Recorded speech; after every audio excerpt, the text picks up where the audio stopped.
বিএনপির ভারপ্রাপ্ত চেয়ারম্যান জনাব তারেক রহমান শহীদ প্রেসিডেন্ট জিয়াউর রহমানের মাজারে যাচ্ছেন।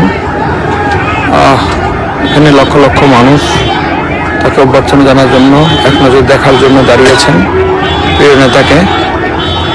প্রিয় নেতাও তাদের হাত নিয়ে তাদের জবাব দিচ্ছেন।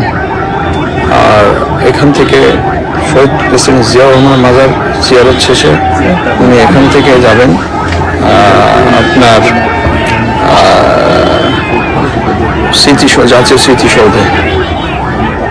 এখন অবস্থান করছি আমরা আপনার নব থিয়েটারের সামনে অবস্থান করছি। প্রিয় নেতা এখানে লক্ষ লক্ষ মানুষের হাত নেড়ে তাদের প্রতি জবাব দিচ্ছেন।